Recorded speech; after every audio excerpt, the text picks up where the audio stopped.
I just finished reading Octavia E. Butler, The Parable of the Sower. And I wanted to do an article about it, but I wanted to try something different, so here it is. By the way, this is not really about the book, but rather about what reflection of our society this book presents to us, or at least according to me. It also intertwines very well with some of the topics I've covered as a journalist, namely every environmental and social issue. So without further ado, let's start talking about it.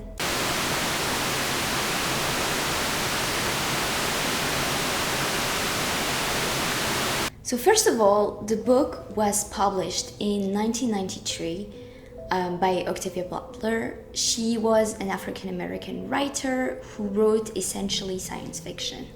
She passed away in 2006, so she wasn't able to comment on the book today. But what she wrote is definitely still relevant today. I think the fact that the book starts in 2024 makes it even more interesting to analyze it today. The book is narrated by a 15-year-old girl, Lauren Olamina, through her journal. She is 15 in 2024, but the book covers multiple years, so we see her evolution from 2024 all the way to 2027.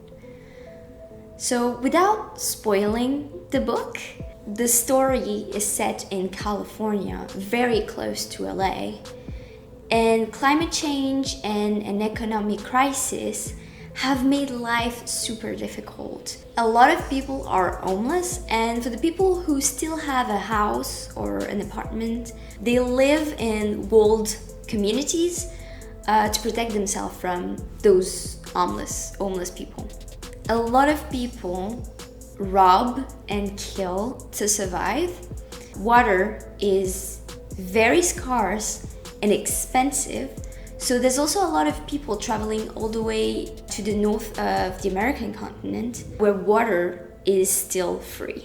And of course, governments are not helping. Cops are still around but are not helpful either. And there's also a drug that creates a lot of damages because the people who take the drug want to set fires to anything and anyone. So that's basically the setting of the story. And I think this setting, although is way more extreme than our reality, it's not so far from our reality, and I'm gonna explain why. I think Octavia Butler really saw what was coming. So back in the late 80s, early 90s, climate change was already a thing. Scientists were already warning us, and yet people, and when I say people, I mean mostly governments and companies, kept doing business as usual.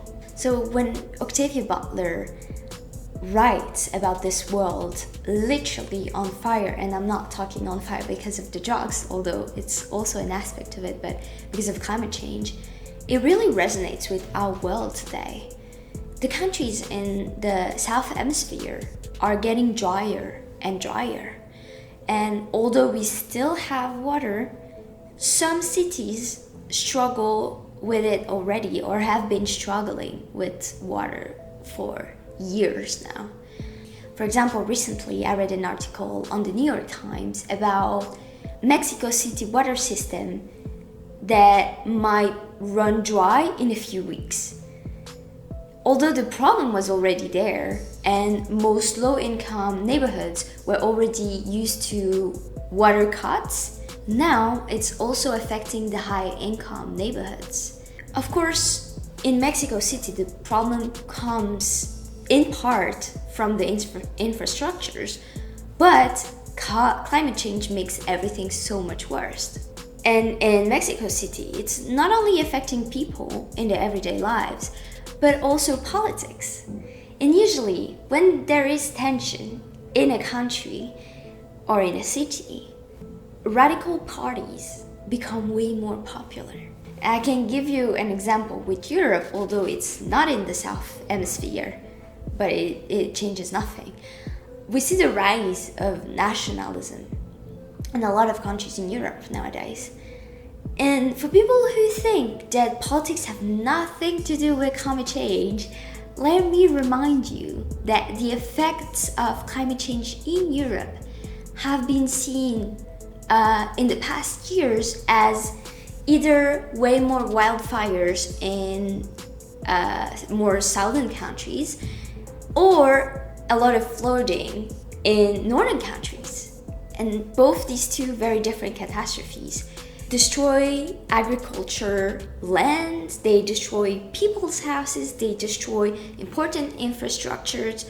So although the rise of nationalism in Europe is due to various factors, of course, you cannot ignore the fact that climate change plays an important role in that tension and in that insecurity that is built in Europe.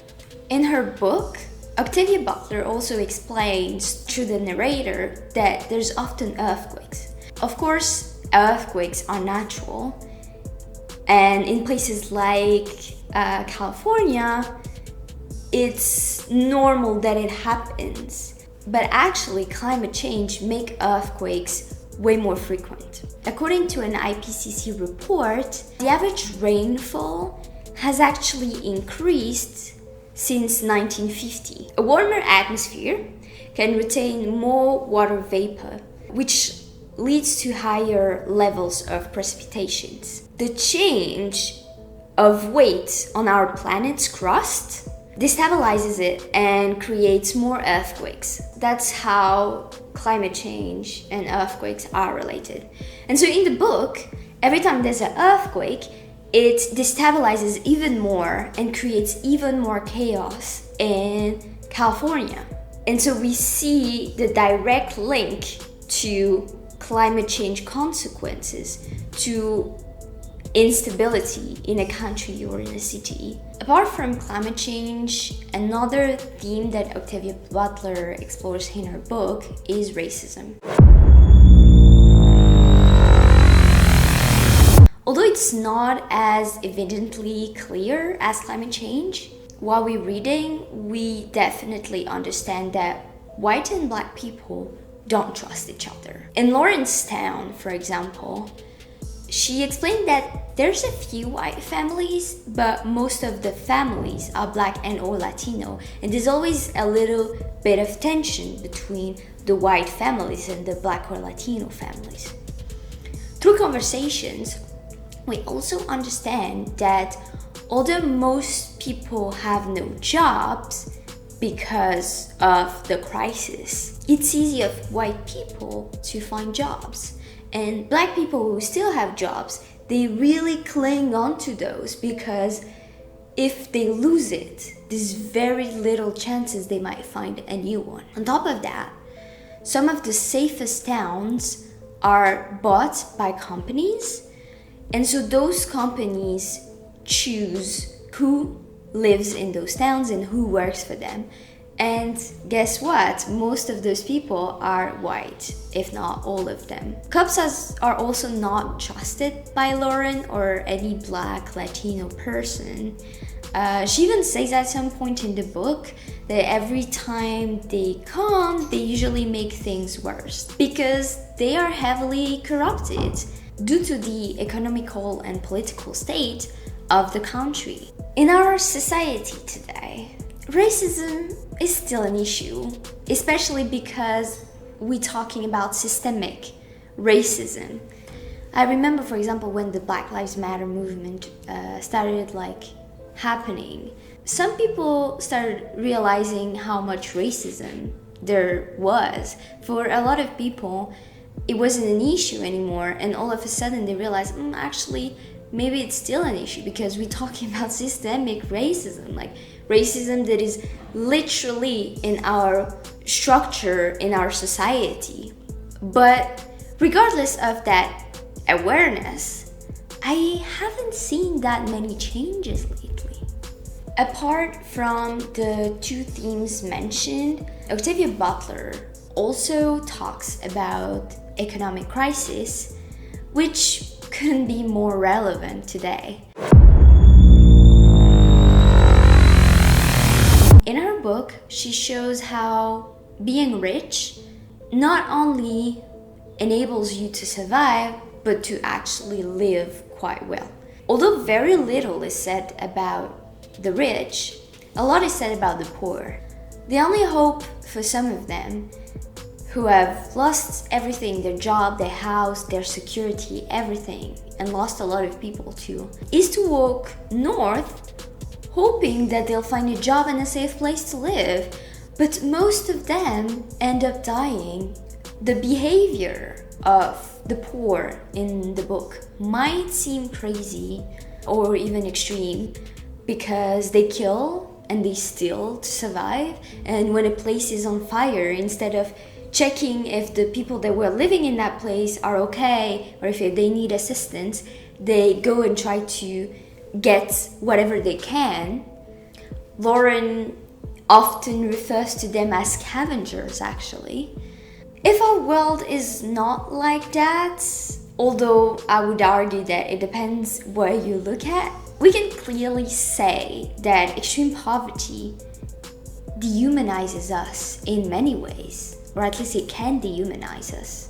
Because of capitalism and globalization, the gap between the lowest class and the highest class in society is becoming bigger and bigger with every passing year. The UN recognizes 195 countries, and yet out of those 195, 15 countries hold 84.3% of global wealth. That was in 2019. It might have changed. And if we look at the individual level, right, 1.1% of the population holds 45.8% of the global wealth.